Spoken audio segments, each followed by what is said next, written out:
Hey there! How are y'all doing?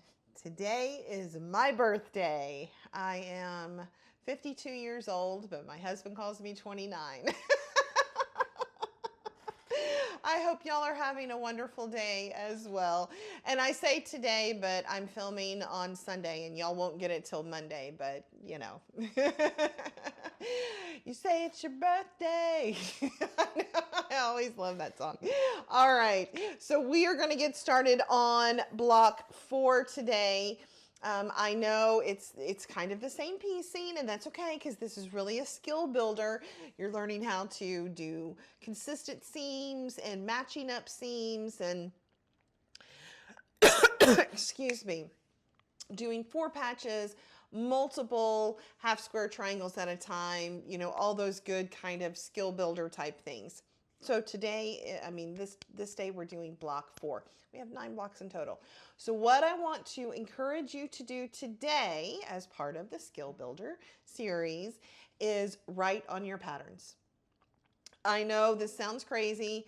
If you write on your recipes, you'll write on your patterns naturally, but take notes on your patterns, things that work well for you, things that you're like, oh, I need to practice this more or something like that. And if you don't like to keep all your notes, use a friction pen and you can erase it. Or a pencil and you can erase it, but I highly encourage you to take notes, especially when you're doing the same type of block like this over and over again. Those notes will help keep you from like, what did I do on that last one and what did I do on that last one, kind of like I did in the last video. So I took the time this week and I'm going to show y'all and try not to show you too much. I put arrows on which way I was going to press my seams. So that's kind of the notes that I took on the pattern, and that's what I encourage you to do. So are you ready to sew block 4? I know some of y'all already have it done, but if you haven't, if you're ready to sew block 4, let's get started. All right, here we go. All right, I've got my little set. Remember, I organized all that last week. I've got my little, oh, I forget what you call this.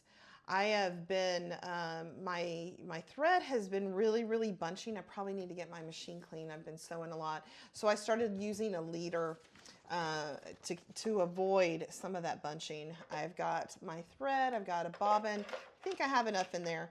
Got my snips, got my stiletto, very important. Got my seam ripper, we pray we don't have to use. And I've got some pins. We don't pin a lot, but I do pin a little bit once it starts getting larger. I also have 2 pieces of the pattern. I've got the one on how to put the blocks together, and I've also got the one that shows the colorway, because it's kind of important when we're picking out these pieces to know exactly where the pattern wants us to go. And I can't show you because you do need to get the pattern. You can get that through Stephanie Organis. I think she has that as a download on her website. All right, let's get to picking out the pieces that we want to do. Remember, I start with the top and bottom and I do them both at the same time, and I leave the middle part to the side. So we do need 2 of these, 1, 2, and we need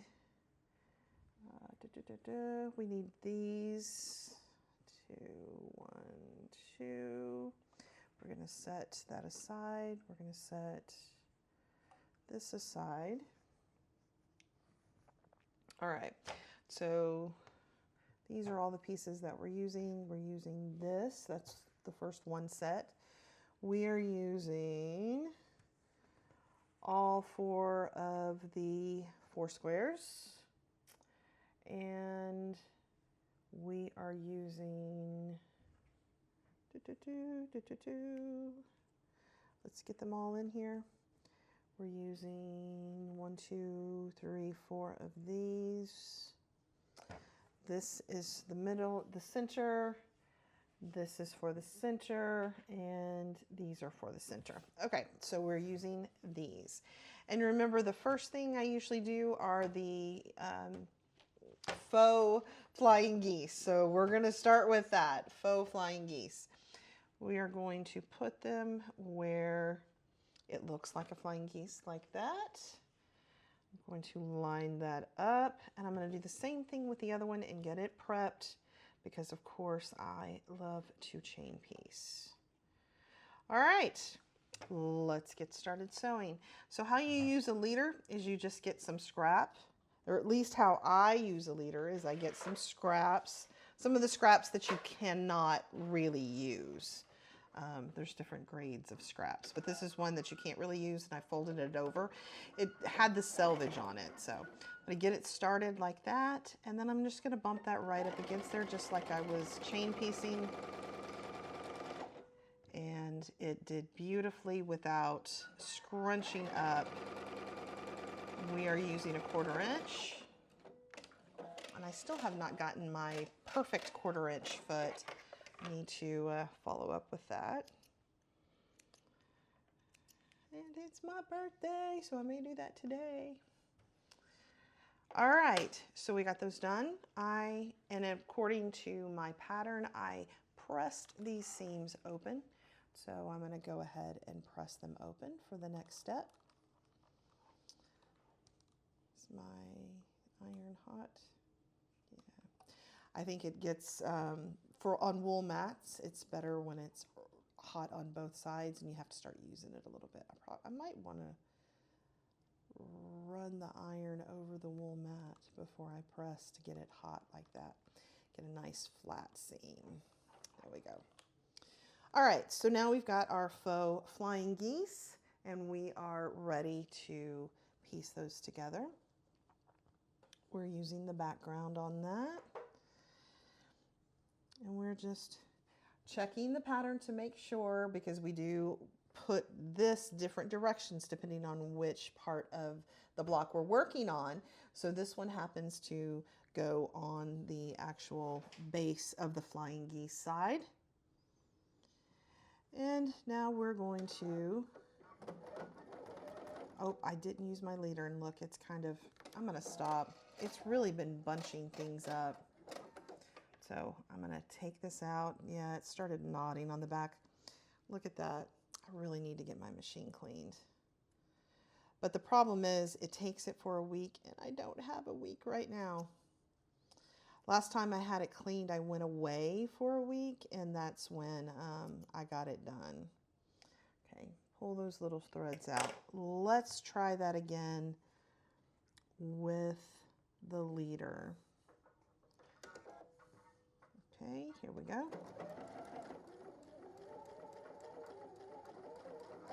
Much smoother.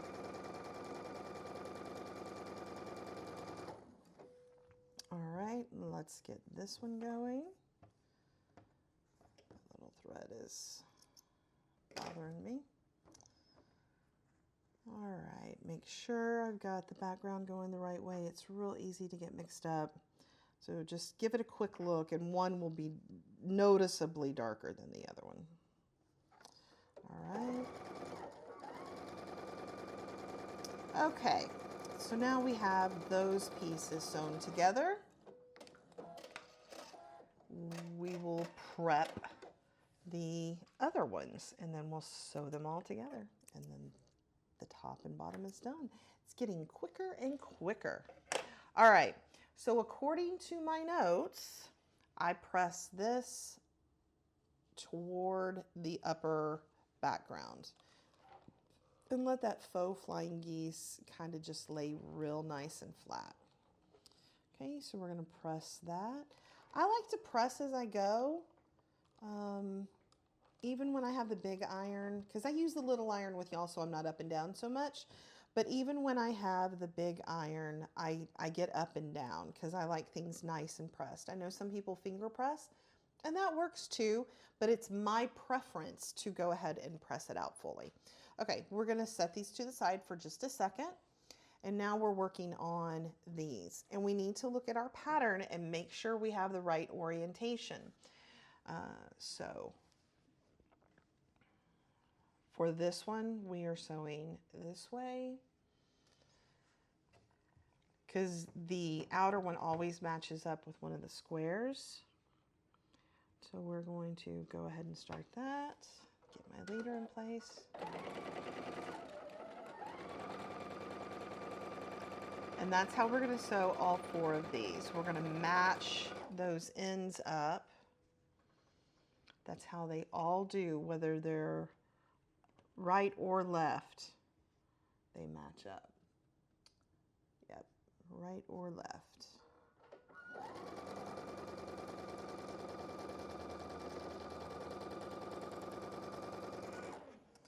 Two more to go. Just line those up. And this is nice, easy sewing because you have all your pieces cut. You've got your 1/4 inch foot on. And this is easy, easy piecing. Not a whole lot at one time. That's why we're doing 1 a week. It's really just, you know, maybe an hour all together, prepping, getting ready, and things like that. So you can carve out an hour to do one of these blocks, no problem. All right. And normally when I think about it, I go ahead and prep my leader. I just forgot to do that. Okay, so I looked at my pressing notes, and we are actually pressing towards the 4-patch block. I know it sounds weird, but this is how we nest our seams when we're putting the middle one together.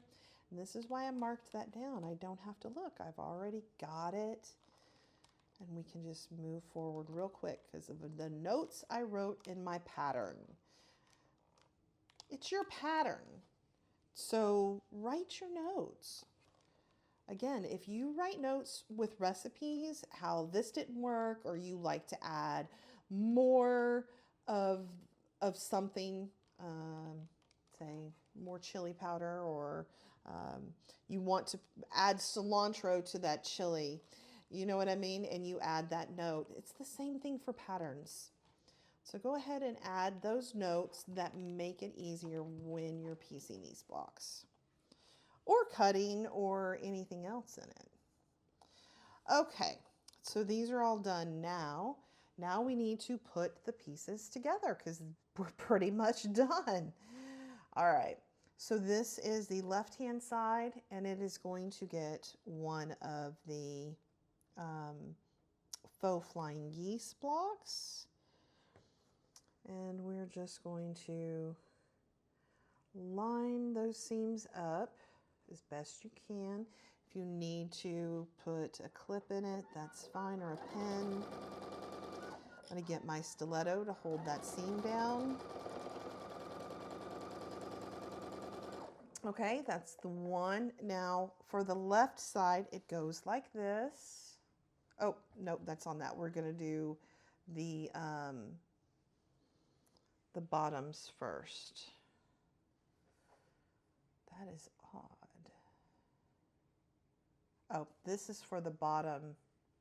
Up. Let me look. This is for one of the sides, and it's like this and this on the bottom. So, okay. That we're going to hold, and we're going to take one of these. So I looked at the pattern, make sure I had the orientation going the right way. And let's make sure this one goes this way, because we're looking at the bottom from left to right. So I'm going to reverse how this goes. And that's okay. Just take your time, and look at the pattern. Okay. And you can do them the exact same way and just turn it over, but I'm doing a little bit different this time so you can see. Trust your pattern, right? Trust your pattern. Your pattern is correct. All right, let's get that leader started. And in my notes for this, we are, I didn't write this one. We're opening up. We are opening up. I'm pretty sure. I didn't write this one down. This is the one seam I did not write down, but I'm pretty sure we opened that up. Let me look. I want to look real quick because now I need to write this on my notes. I did forget something, and I am correct. I did press it out, but I am going to make a note here. And these press out, and these press out, press out, press out. Okay, done. That's how you do it. Okay, so this is the bottom, and this is the top. Let me press this real quick. Now we've got to put on the last two pieces, and we are done. So this is the top, and this is the bottom. And that's how it looks in our pattern. Yes, we have it right. So this is the top, and this is the bottom. And that's how it looks. So let's line it up and finish the top portion and the bottom portion. Oops, got a little bit off here. You can stop mid-sew and adjust. All right, now we're going to do this one because we had them all laid out.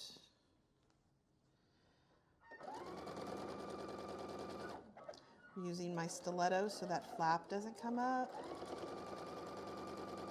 If you get a lot of those foldovers, number one, it's either happening underneath where you can't see it, so you want to slow down on those times, or if it's on top, it kind of flips over real quick while you're sewing faster. If you use a stiletto, at least on top, you can mitigate all of that. All right, let's press these away from the flying geese. Away from the flying geese. And whoops, this one. And these we can put aside now. We've got to work on the middle section before we can put that together. All right, and you see it looks like the bottom here, but if I flip it, it looks like the top. So really either one of these will work for top or bottom. I just did it the different way, so if you're reading the pattern, it's a little more understandable. Okay, what it has us doing first are these. We need to make 2 of these. We're putting one of these on the top and we're putting one on the bottom. So truly, this is an easy block. Just sew through real fast. Again, flip back over. There's one side that's going to be darker than the other. Yep, it's like this. Yep. Okay, we're all set up, and let's sew.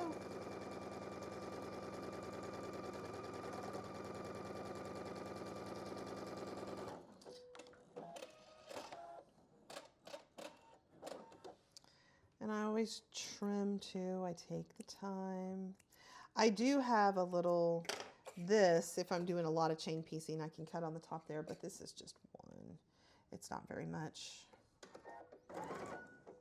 I'm not going to press yet. I'm just going to go ahead and put the other pieces on, and we'll press all at one time. Here we go. Here we go. I had the Plano show this past weekend too, but I stayed in the hotel most of the time. I was really kind of tired, and I've been pushing real hard, getting a lot of quilts made in a very short amount of time and working with Quilts of Valor. So I did some work from the hotel and tried to rest a little bit. Okay. Now I'm looking at my notes, and we're pressing towards the center on these. And this could go either way, but we are doing this so you can nest your seams and get a nicer matching up. You know, those crisp seams where they all match up so perfectly. Nesting is the way the the easiest way to get that. I'm not saying it's the only way, but it's the easiest way to get that. All right, so we've got these two pieces done, and we need to set them aside. That's step one.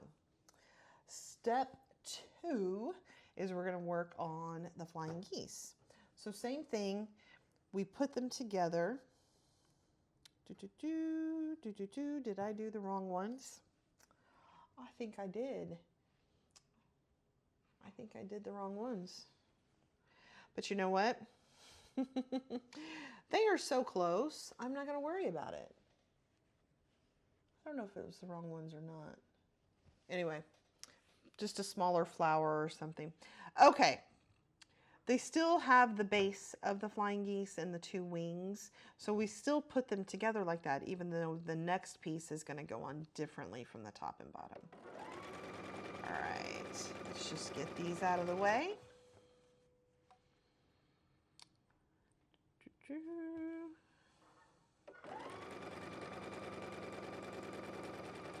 All right, and we press these open, or I press these open.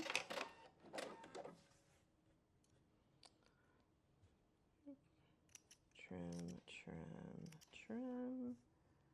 Oops.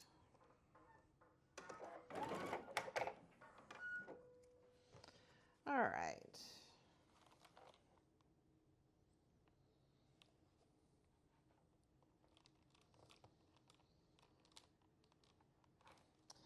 If you are into Quilts of Valor, I have made up 5 new patterns that I'm hoping to have released by October to do some copyright things and get them printed and all that kind of stuff. But we just had a testing group that was testing them. They did an amazing job. It's really good. Okay, so each one of these is going to get one of these background pieces, but they are not going to go like this. They're actually going to go on the point side. So we're going to line these up on the point side.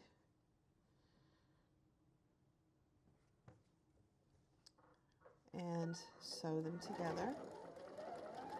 This is the first step of this block. You've got a little bit of a thick seam there on that point. So if you need to slow down through that, I'm actually going to push it down with the stiletto. That did much better than the last time. Okay.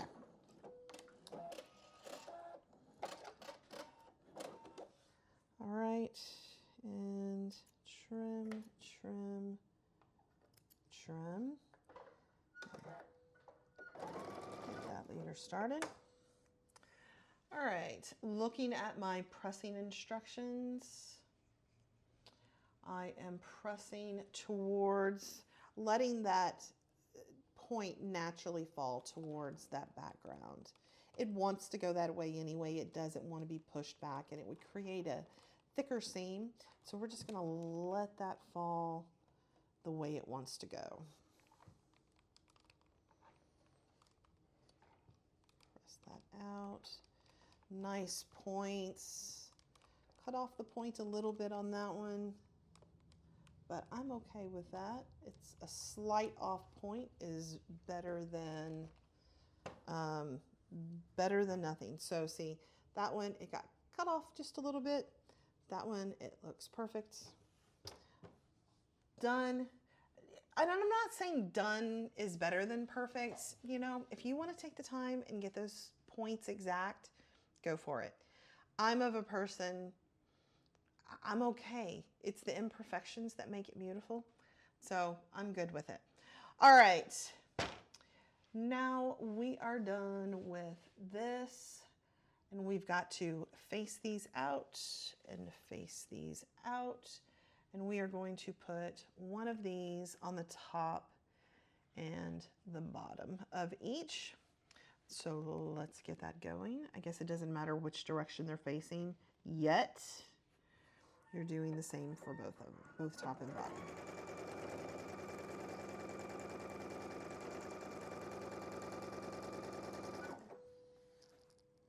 All right, and let's hit this one.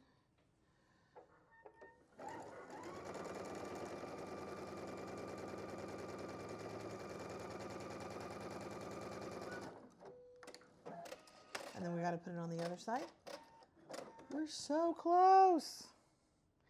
They're coming together much faster now that you've got this rhythm going, right? We've got this rhythm going with it. We know what's going to happen. This one, we are pressing towards, because there's so many seams and they're thick seams, we're just letting it go towards that top. You know me, I like to press every time. And man, the notes have made it so much easier. Sorry I didn't write that one down, but that's okay. It's your notes. You can put them in whenever you need to. So today's little tip is write in your pattern.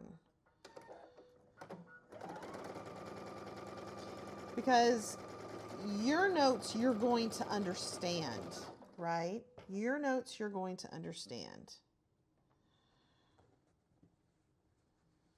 And so if you can decipher the pattern in a way that you understand it better, then you're going to enjoy making the quilt more and you'll be more successful.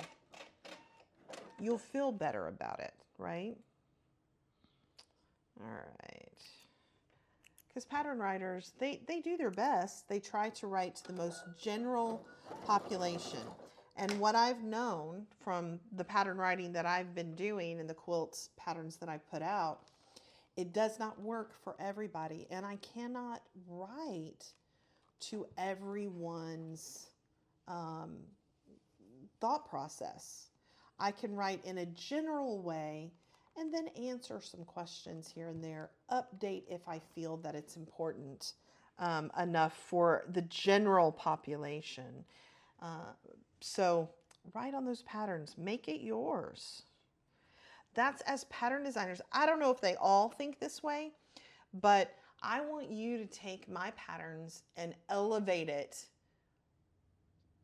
to a level that I couldn't even think of, right? And this isn't my pattern, but for my patterns, so say my Quilts of Valor that I just did, or I'm actually working on a diamond series and I can't say anything more about that, but I'm hoping that you take these patterns of mine in particular and you embellish it and you do more with it than I could have even thought.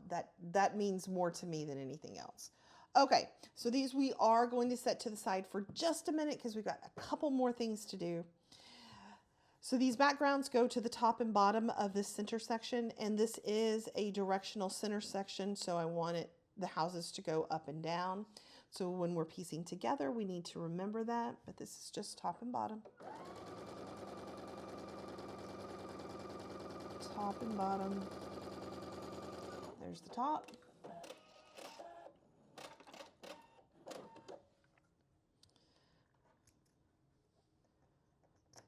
And now this block we are about to get it going. And I'm not going to press this one because we can press both of them at the same time. It's pretty easy piecing here.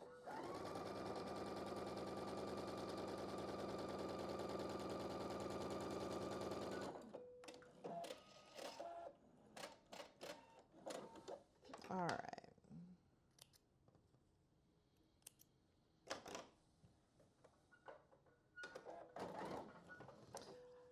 And so for this one, because you really could go either way with your pressing, but we are specifically pressing towards the center so we can do the seam matchup. So that's why I'm doing that. Again, if you want to do all your seams out, do all your seams out. The pattern does not designate any directional pressing. This is just something that I have come up with. All right, so we're going to get our pieces ready.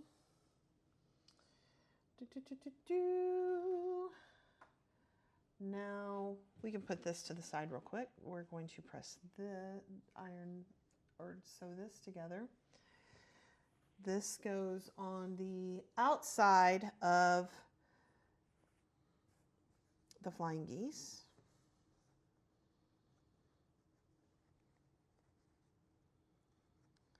All right, put that together.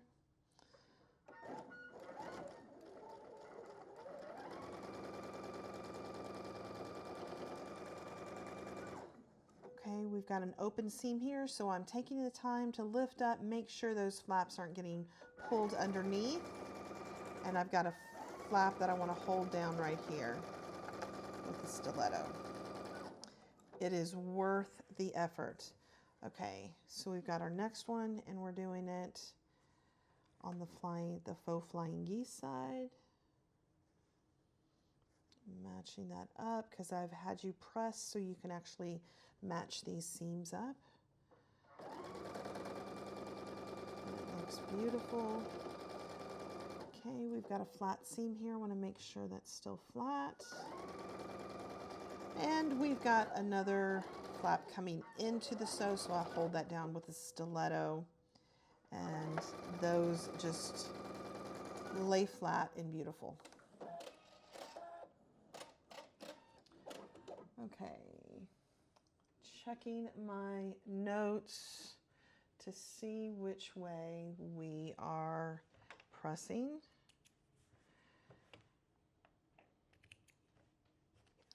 And we are pressing towards the outer, letting that flying geese. And yes, you've got a seam here, but they go opposite directions, so it doesn't create a huge bulky seam.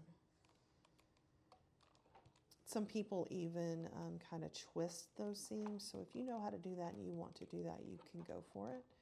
I don't think it needs it in this, but you know. Everybody sews different. Everybody has their techniques that they like. That's probably the biggest advice that I can give you. If I am not sewing the way you learned or the way you like to sew, it's not a big deal. You do it your way. I'm just giving you some tips that make it easier for me to piece these together with better matched up seams. That's basically what I'm doing. All right, so these face out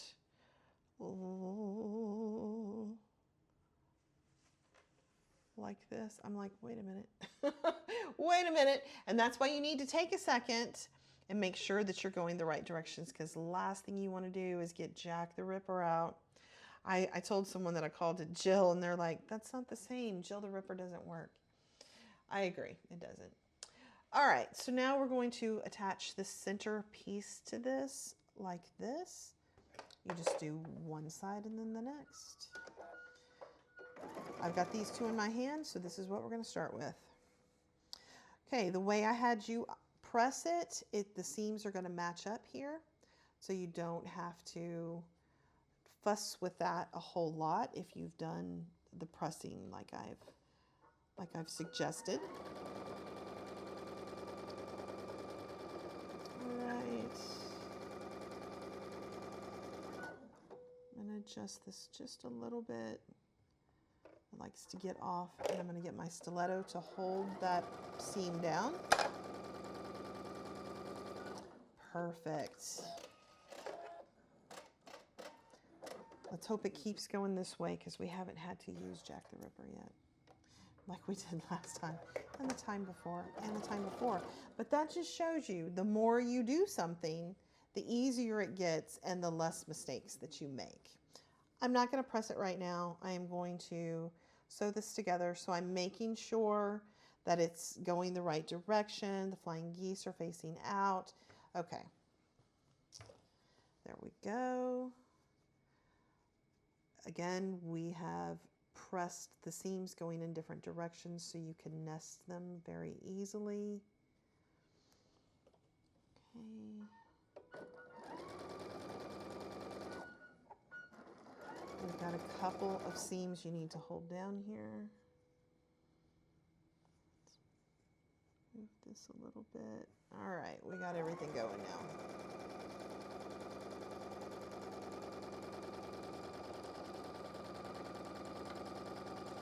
Okay, and I press these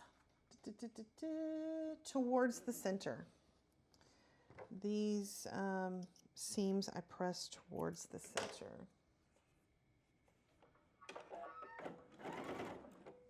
Two more sews and we are done. Okay, so we've got that laid out. It's not all the way on the towards the center. I know you've got a couple seams, but they are going the opposite direction, so it lays nice and flat. And what this does, this is a press that gets us ready for attaching the top and bottom, and so that the seams nest. When it doesn't matter which way you press, you can either press open or think about the whole quilt and which way you're pressing, and then write notes in your pattern. Okay, so it doesn't matter which way you turn this usually, but we do have a directional print for the center block, so we want to make sure it's facing up and down this way. All right, so I've got these, and that flying geese is going to, the point is going to go towards the center. So we're going to line these up. This is where I do a little bit of pinning. Even though the seams match up, it's a long strip with 20 inches or something like that. So maybe not that much, but I just kind of pin those intersection seams that are matching up beautifully.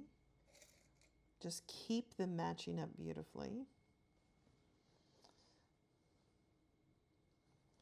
It takes a couple extra seconds, but I've learned when I've been doing Jaybird quilts, the pinning it makes all the difference. Okay, so I've pinned those seams. Now we're going to sew this together. I've got my stiletto handy. These are laying flat, so it's okay right now, but we got one that can flap up. So I'm gonna get that stiletto, hold it there all the way through. And this flying geese point, lay it nice and flat. Don't even get a little hiccup with it. Make sure the seams are still nested, since we're getting kind of far along the line here. One last intersection. Everything looks good at the end here. And now the top is on. Just like that. It's always open it up. Did your seams meet? They met. They met. They met. And they met. It met perfectly. Okay, now let's go on to the bottom, and we are done with our block. All these little threads. I'm not going to press it right now. I'm just going to put the bottom on. So I kind of just lay it out in front of me, if you can. See, putting it up there like that, that is not the right way. Nope, turn it over. Have that point going to this. All right. And again, it looks exactly the same. The only way we know which direction it goes for this one is that directional center point. All right. So let's start matching up those seams again. Make sure that they're not lying on top of each other. If you're doing the pressing the way I do, the seams are gonna butt up right next to each other. They're not gonna overlap. Yow, I really stuck myself with a pin. All right, being more careful.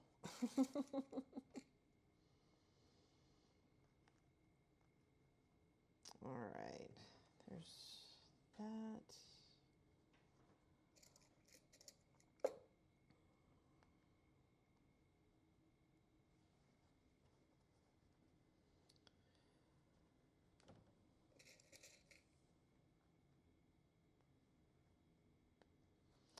Okay, wow, that hurts. It didn't bleed, but whoo, that stuck me good. All right, last sew. I count down my sews when I get to it. I have one more sew, two more sews, or two, then one. Get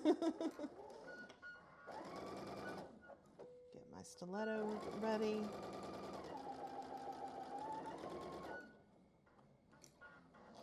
Slow down however you need to. I slow down quite a bit.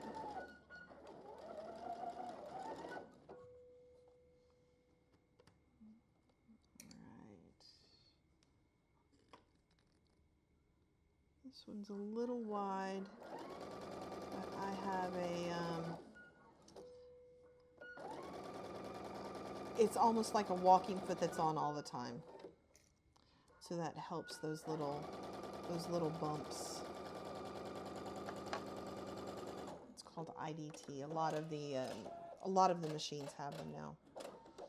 All right, let's see how that turned out. I think the one seam is going to be a little bit off because, like I said, it was kind of lumpy and a little bit larger than the other one.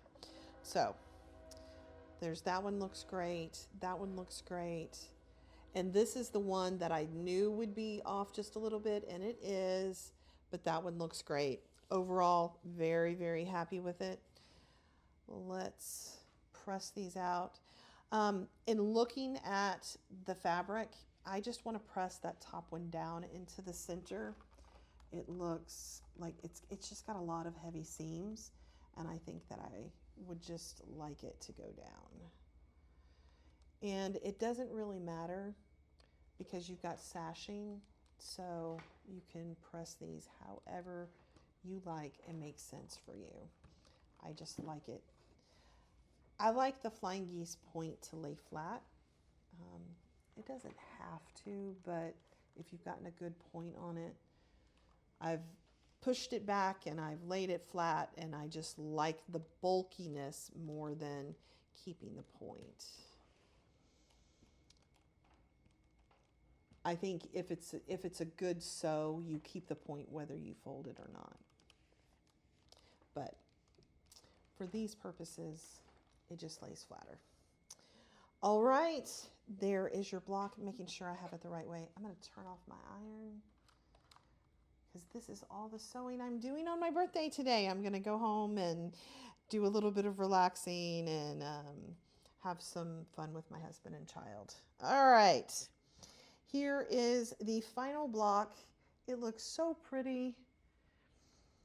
Got some of the blue that I love. All right, this is block 4 in the book. So we're on basically the second row. So this is block 4. Block 5 next week. I'm excited. We'll be over halfway next week. So, all right, you have a beautiful week, and I will see y'all soon. Bye.